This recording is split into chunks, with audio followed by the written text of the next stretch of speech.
Hello guys, welcome back to my channel. तो आज है लेक्चर नंबर 8 इस चैप्टर का, ह्यूमन रिप्रोडक्शन। तो सबसे पहले इस चैप्टर में आज मैंने आपको बताया था, कल आपको बताया था जब मैंने इसका लेक्चर नंबर 7 डाला था कि इस लेक्चर में हमें oogenesis की प्रोसेस को शुरुआत करना है। oogenesis की प्रोसेस को बहुत अच्छे से समझ लेना है। मैंने आपको पिछली क्लास में बहुत अच्छे से फॉलिकुलर जेनेसिस, ठीक है, फॉलिकुलर जेनेसिस क्या होता है उसे मैंने आपको बहुत अच्छे से समझा दिया था कि किस प्रकार से प्राइमरी, देन सेकेंडरी, टर्शरी और लास्ट में जो सबसे मेच्योर फॉलिकल होता है जिसे ग्राफियन फॉलिकल भी कहते हैं वो बनता है। ठीक है, ये मैंने आपको पिछली क्लास में बता दिया था। साथ ही साथ मैंने उनकी जो स्ट्रक्चर्स थे कि एंट्रम किस में पाया जाता है, उसके बाद मैंने आपको गिफ्ट और गिफ्ट रैपर का कॉन्सेप्ट बताया था। सबसे पहले बात, आज हमें oogenesis की प्रोसेस को शुरुआत करना है, पर उससे भी ज़्यादा इंपॉर्टेंट ये चीज़ है कि oogenesis वर्सेस स्पर्मेटोजेनेसिस एक बार हम देख ले कि वो स्टार्ट कब होते हैं, एंड कब होते हैं। इसमें आपको सबसे ज़्यादा मुश्किलें जो है देखने के लिए मिलती है। सबसे पहले हम बात करते हैं कि oogenesis स्टार्ट कब होती है। तो मैंने आपको कल ही बताया था कि oogenesis starts during embryonic life. जब मदर के वूम में कोई जब गर्ल चाइल्ड होगी तो उस गर्ल चाइल्ड की ओवरीज के अंदर oogenesis की प्रोसेस की शुरुआत हो चुकी होगी। अब आपसे पूछा जाए कि ये एंड कब होता है, एंड एट मेनोपॉज। मेनोपॉज का नाम मैंने इस चैप्टर के लेक्चर नंबर 1 में ही बताया था। मेनोपॉज क्या होता है कि मेंस्ट्रुअल साइकिल स्टॉप हो जाती है। उसी के साथ साथ अगर मेंस्ट्रुअल साइकिल स्टॉप हो गई तो फॉर्मेशन ऑफ ओवम भी सीज हो जाता है, फॉर्मेशन ऑफ ओवम नहीं होगा। और साथ ही साथ एनसीईआरटी में ईयर भी लिख रखा है कि कितने ईयर के अराउंड ऐसा होता है, तो 50 साल के अराउंड ऐसा होता है। अगर मैं ये 2 चीज़ें आपके याद होनी चाहिए। स्पर्मेटोजेनेसिस की बात करूँ तो स्पर्मेटोजेनेसिस स्टार्ट ही होता है ड्यूरिंग प्यूबर्टी। कब स्टार्ट होता है? प्यूबर्टी, ठीक है।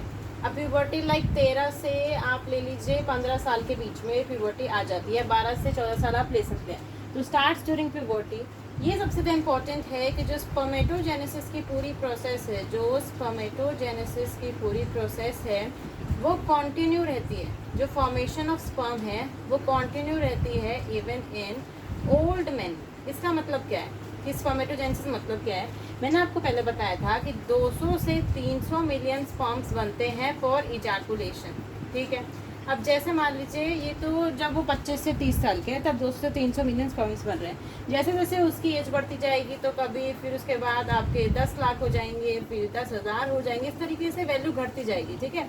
तो मतलब कि जो स्पर्म्स बनते रहेंगे, फैक्ट्री चलती रहेगी। जैसे पहले फैक्ट्री में मान लीजिए कि 200 से 300 मिलियन स्पर्म्स बनते थे पहले फैक्ट्री में, अब उसमें कम चीज़ें बननी शुरू हो जाएंगी क्योंकि धीरे धीरे एज बढ़ती जा रही है। पर आप ऐसा नहीं कह सकते कि स्पर्म्स बनना बंद हो जाएंगे, ठीक है। स्पर्म्स बनते रहेंगे, पर जो उनकी जो क्वांटिटी है, जो स्पर्म्स की क्वांटिटी है कि 200 से 300 मिलियन स्पर्म्स की रिक्वायरमेंट होती है फर्टिलाइजेशन प्रोसेस करने के लिए, क्योंकि वही लास्ट में पहुँच पाते हैं ओवम के पास। तो अगर आपको फर्टिलाइजेशन प्रोसेस करनी है तो आपको उतने स्पर्म्स चाहिए, पर आप ऐसा नहीं कह सकते कि स्पर्मेटोजेनेसिस की जो प्रोसेस है वो स्टॉप हो जाती है। जैसे फीमेल में देखने को मिलता है, फीमेल आपको पता है कि एवरी मंथ कोई मतलब कि दो ओवरीज होती है, उन दोनों में से किसी एक में से एक ओवा निकलता है। पर ये जो ओवा निकलने की बात है, जो ओव्यूलेशन की बात है, जो ग्राफियन फॉलिकल रप्चर करता है वो at the age of around 45 to 50 years stop हो जाएगा। एनसीईआरटी में 50 ईयर दे रखा है तो आप 50 ईयर को ही याद रखेंगे। पर आपसे कोई पूछे कि स्पर्मेटोजेनेसिस क्या स्टॉप होता है, ऐसे मतलब स्टेटमेंट लिख देंगे कि क्या स्पर्मेटोजेनेसिस स्टॉप हो जाता है at the age of around 50 years? बिल्कुल नहीं, वो कंटिन्यू रहता है इवन इन ओल्ड मैन।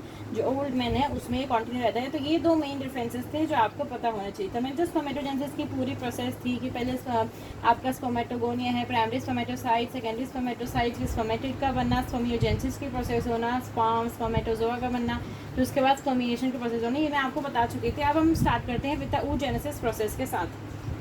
तो आप इसको नोट डाउन कर सकते हैं। वैसे मैंने आपको ये चीज़ें पहले ही बता चुकी हूँ मैं। फिर अब हम स्टार्ट करते हैं oogenesis प्रोसेस के बारे में कि oogenesis में आपको क्या क्या चीज़ें देखने के लिए मिलती है। तो आप हेडिंग डाल देंगे oogenesis।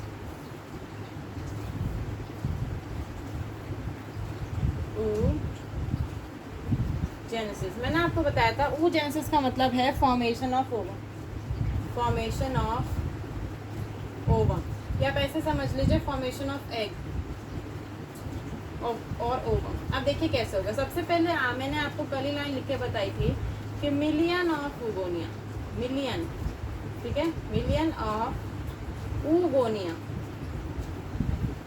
Are present in each ovary. अब देखिए कैसे, आप इसको कैसे समझिए।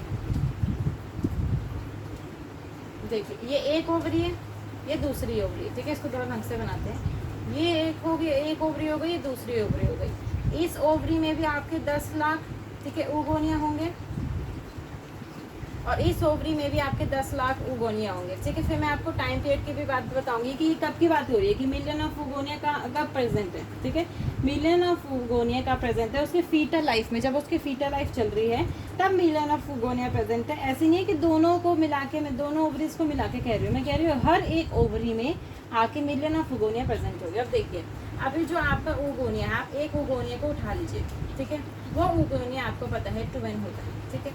अब वो ओगोनिया के अंदर वो अपने अंदर माइटोसिस करेगा। माइटोसिस के बारे में आपको पहले ही बता चुकी थी कि माइटोसिस में जो क्रोमोसोम नंबर होता है वो हाफ नहीं होता है, इट रिमेन्स द सेम। अगर क्रोमोसोम नंबर हाफ नहीं होता है तो जो ओगोनिया है उसके अंदर माइटोसिस होगी, वो अपने नंबर को बढ़ाएगा। मान लीजिए यहाँ पर एक ओगोनिया था, उसने अपने नंबर बढ़ा के 2 ओगोनिया में वो बदल गया, ठीक है, 2 ओगोनिया में बदल गया। अब इसको, अब वो जो 2 ओगोनिया में बदल गया, इसमें से क्या करेंगे, अब ये जो 2 ओगोनिया बन गए, इन 2 ओगोनिया में से कोई एक ओगोनिया का साइज बढ़ जाएगा, जैसे वो इतने बड़ा साइज का हो गया। अब ये कहलाने लग जाएगा प्राइमरी oocyte। इसने अपना थोड़ा सा साइज बढ़ा लिया, अब ये बन गया प्राइमरी oocyte। क्योंकि अब अपने साइज बढ़ा चुका है तो अब इसके अंदर प्रोसेस होनी ज़रूरी हो गई है मियोसिस की। अब देखिए क्या होगा, अब ये अपने अंदर मियोसिस तो करेगा, मियोसिस तो करेगा, फिर बेचारा रुक रुक के चलेगा। मियोसिस 1 स्टार्ट तो हुई पर स्टॉप हो गई एट प्रोफेज 1।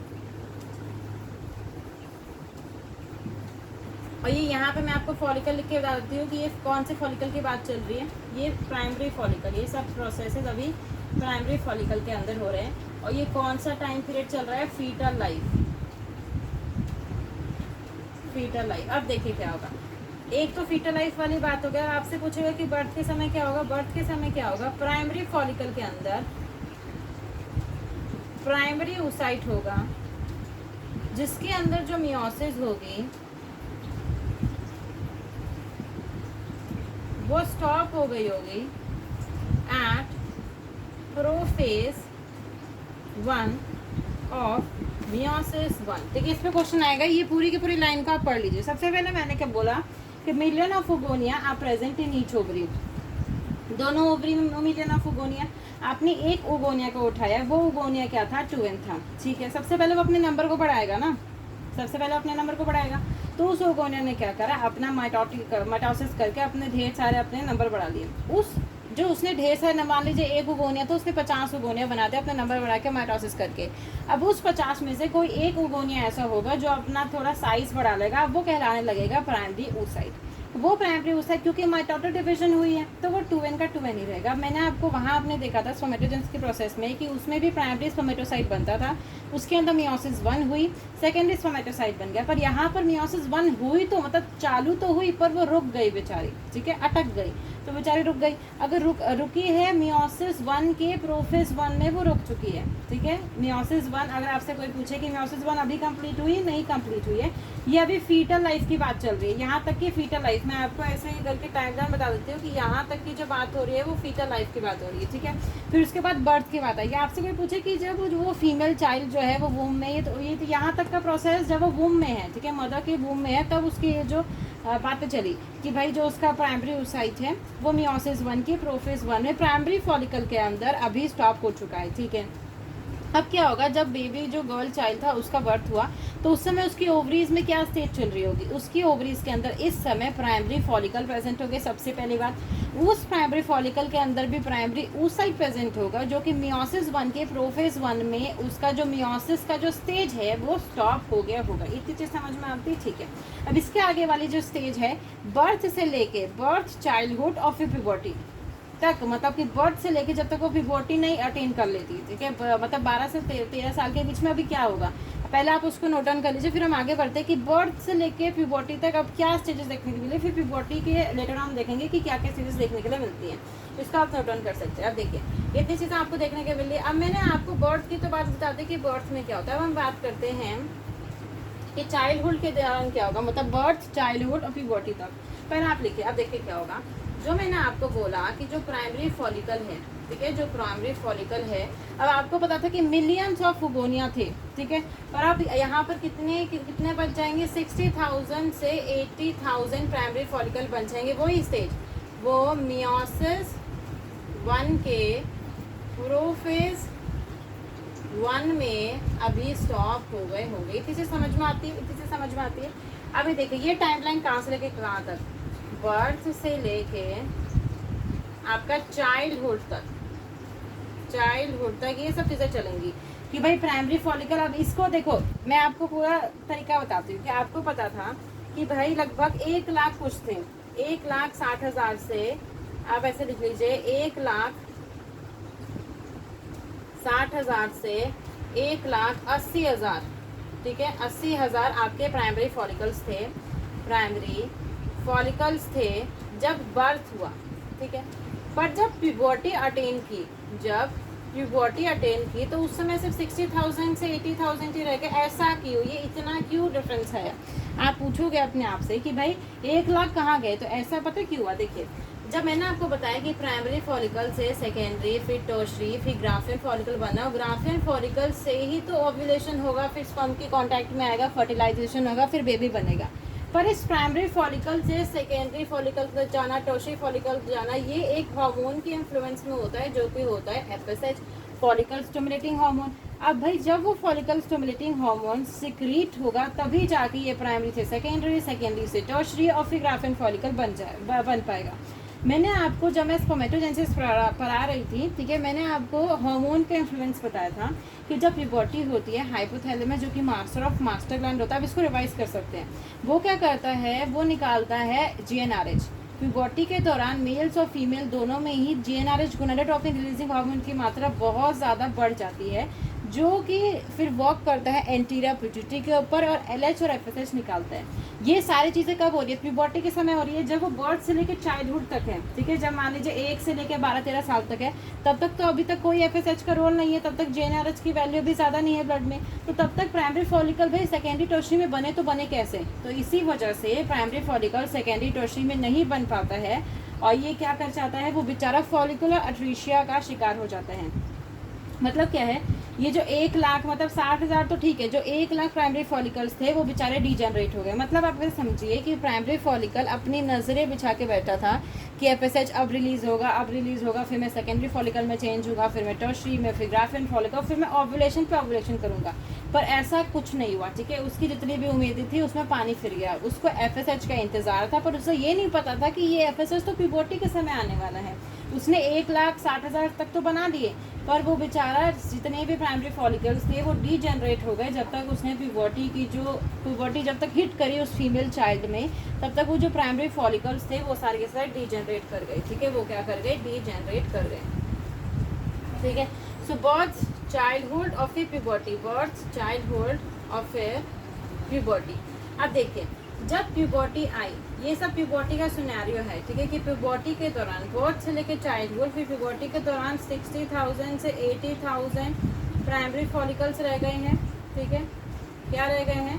प्राइमरी फॉलिकल्स रह गए। अब देखिए क्या होगा, जैसे ही प्यूबर्टी आएगी तो प्यूबर्टी से क्या होगा, जो आपका यहाँ पर मैंने आपको प्राइमरी oocyte बना के दिखाया था, वो प्राइमरी oocyte के अंदर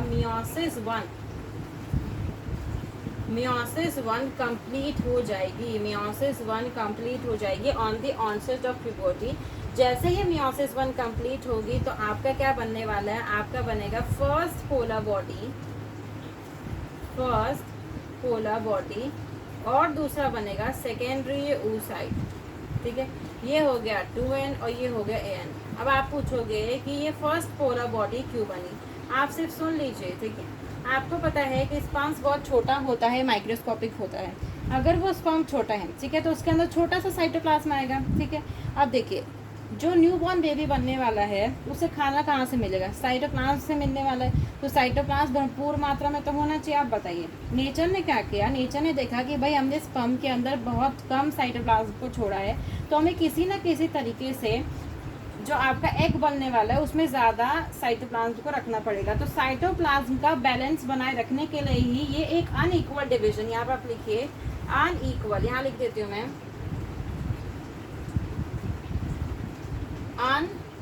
इक्वल डिवीजन देखने के लिए, देखिए जब आपने स्पर्मेटोजेनेसिस देखा था तो वहाँ पर इक्वल डिवीजन हो रहा था। जो सेकेंडरी oocyte, जो 2 सेकेंडरी oocyte बनते थे उसमें बराबर मात्रा में आपका साइटोप्लाज्म बढ़ता था, पर यहाँ पर बराबर मात्रा में साइटोप्लाज्म नहीं बढ़ता। अगर बराबर मात्रा में साइटोप्लाज्म नहीं बता तो फर्स्ट पोलर बॉडी के पास बहुत छोटा सा साइटोप्लाज्म आया और सेकेंडरी oocyte ने मेजर पार्ट जो साइटोप्लाज्म था वो ले लिया। वो इसलिए लिया ताकि साइटोप्लाज्म का बैलेंस बन सके, क्योंकि अगर सेकेंडरी oocyte में ज़्यादा साइटोप्लाज्म है और स्पर्म में थोड़ा मोड़ा और मिल गए तो मिल के अच्छा खासा अमाउंट में साइटोप्लाज्म हो जाएगा। तो फर्स्ट पोलर बॉडी सिर्फ बैलेंस बनाने के लिए और किसी चीज़ के लिए नहीं, तो इसलिए वो लेटर पार्ट में जाकर उसका कोई रोल नहीं होता। तो लेटर पार्ट में जाके क्या हो जाएगी, डीजेनरेट हो जाएगी। तो समझ में आती है कि सेकेंडरी oocyte बन गया। अब मैं आपसे पूछूं कि सेकेंडरी oocyte के दौरान कौन सा फॉलिकल होगा, तो मैंने आपको बताया था कि जब प्राइमरी oocyte रहता है, ठीक है, तो पहले प्राइमरी फॉलिकल जैसे आप ऐसे समझिए प्यूबर्टी हिट करी होगी, प्यूबर्टी हिट करने की वजह से एफएसएच की मात्रा ब्लड में बढ़ गई होगी। वो जो आपका प्राइमरी फॉलिकल था 60 से 80 हज़ार, उसमें से जो एक प्राइमरी फॉलिकल आप ले लीजिए, वो एक प्राइमरी फॉलिकल एफएसएच के इन्फ्लुएंस में सेकेंडरी फॉलिकल में चेंज हुआ होगा। अब देखिए सेकेंडरी फॉलिकल क्या है, गिफ्ट रैप है, अभी भी उसके अंदर प्राइमरी oocyte ही है। जब वो टर्शरी फॉलिकल में चेंज हुआ, टर्शरी फॉलिकल में चेंज होने के बाद ही उसके पास सेकेंडरी oocyte आए। तो आपसे कोई पूछे कि जो सेकेंडरी oocyte है वो कौन से वाले फॉलिकल में होगा, वो टर्शरी फॉलिकल में होगा, ना कि सेकेंडरी फॉलिकल में, ठीक है। बहुत बच्चे सेकेंडरी फॉलिकल मार्क कर देते क्योंकि उन्हें लगता है कि प्राइमरी के बाद डायरेक्ट सेकेंडरी आएगा, प्यूबर्टी तो हिट करी गई है, तो प्यूबर्टी के बाद डायरेक्ट जो मियोसिस 1 कंप्लीट हुई है सेकेंडरी oocyte का बना, ये सब सेकेंडरी फॉलिकल में हो रहा है, पर ऐसा कुछ नहीं है। ये सब चीज़ें टर्शरी फॉलिकल के अंदर देखने के लिए मिलती है। अब देखिए जो आपका सेकेंडरी oocyte बन गया, अब देखिए मैंने आप इसको मैं नोट डाउन कर सकती हूँ, इसके आगे बताती हूँ। देखिए मैंने आपको बताया था कि प्राइमरी फॉलिकल बनता है, आप ऐसे लिख लीजिए कि मैंने आपको बताया था कि प्राइमरी फॉलिकल, ठीक है, प्राइमरी फॉलिकल के बाद सेकेंडरी फॉलिकल, सेकेंडरी फॉलिकल के बाद टर्शरी फॉलिकल, ठीक है। और आप यहाँ पर लिख सकते हैं कि Graafian follicle which is the mature follicle. अब देखिए मैंने आपको क्या बताया कि ये गिफ्ट रैप है, इसके अंदर अभी क्या है, प्राइमरी oocyte, इसके अंदर अभी जो गिफ्ट है वो क्या है, प्राइमरी oocyte, इसके अंदर भी अभी प्राइमरी oocyte ही होगा, ठीक है। अब यहाँ टर्शरी फॉलिकल में आकर इसकी मियोसिस 1 कंप्लीट हो चुकी है और यही सेकेंडरी oocyte आपका ग्राफियन फॉलिकल में भी प्रेजेंट होगा। अब देखिए अब आपसे मैं कुछ पूछूं कि देखिए आपको पता है जो ओव्यूलेशन है वो अल्टीमेटली ग्राफियन फॉलिकल में होने वाली है, तो ओव्यूलेशन के दौरान क्या रिलीज होता है, सेकेंडरी oocyte रिलीज होता है, प्राइमरी oocyte रिलीज होता है, क्या रिलीज होता है, तो आपका आंसर होगा कि जब ओव्यूलेशन होता है तो उस समय सेकेंडरी oocyte ही रिलीज होता है, ठीक है, और प्राइमरी oocyte रिलीज नहीं होता है, सेकेंडरी oocyte रिलीज होता है। ये चीज़ मुझे बतानी थी कि अगर आपसे कोई पूछे कि जब ओव्यूलेशन होता है, ये जो ग्राफियन फॉलिकल रप्चर होता है, उसके बाद कॉर्पस ल्यूटेम का बनना, तो ग्राफियन फॉलिकल के रप्चरिंग के बाद जो ओव्यूलेशन हुई उसके बाद कौन क्या निकलता है, प्राइमरी oocyte निकलता है, सेकेंडरी oocyte निकलता है, क्या निकलता है, तो उस समय क्या निकलता है, सेकेंडरी oocyte निकलता है, ठीक है। इतनी चीज़ों को आपको अच्छे से याद करना है कि सेकेंडरी oocyte निकलता है। अब मैं आपसे पूछूं कि ठीक है सेकेंडरी oocyte तो बन गया, पर सेकेंडरी oocyte का अभी यहाँ पर काम नहीं है, ठीक है, सेकेंडरी oocyte का अभी यहाँ पर काम नहीं है। तो आप समझिए मैंने आपको फीमेल रिप्रोडक्टिव सिस्टम का जब स्ट्रक्चर बताया था तो कुछ इस प्रकार का बताया था कि यहाँ पर आपके फेमरिए थे, ये आपका, अब ऐसे समझ लीजिए ये एक यूट्रस हो गया, ठीक है, इस तरीके से समझ लीजिए कि ये यूट्रस है। मैंने एक रफ डायग्राम आपको बना के दिखाया कि ये आपके हो गए फेमरिए, ठीक है, ये हाथ हो गए फेमरिए, ये हो गई आपकी ओवरी, ठीक है, इस तरीके से कनेक्टेड है ओवरी हो गई, ठीक है। अब देखिए मैंने आपको क्या बताया कि इस ओवरी के अंदर आप ऐसे समझिए, इस ओवरी के अंदर ये हो गया मान लीजिए ग्राफियन फॉलिकल, ठीक है, ये हो गया ग्राफियन फॉलिकल। अब ग्राफियन फॉलिकल जब रप्चर करेगा तो यहाँ से वो क्या निकाल देगा, सेकेंडरी oocyte निकाल देगा, क्या निकाल देगा, सेकेंडरी oocyte। देखिए यहाँ से इसने क्या निकाल दिया, सेकेंडरी oocyte निकाल दिया। यहाँ पर मैंने आपको बताया ना ओवरी के अंदर ही आपके सारे के सारे फॉलिकल्स, ऐसे समझिए ना, ये आपकी ओवरी है, पहले बना प्राइमरी फॉलिकल, फिर सेकेंडरी, फिर टर्शरी, फिर ग्राफियन फॉलिकल, फिर ग्राफियन फॉलिकल फट गया, ये आपका प्राइमरी सेकेंडरी oocyte निकल गया, फिर सेकेंडरी oocyte ऐसे करके बाहर आ गया।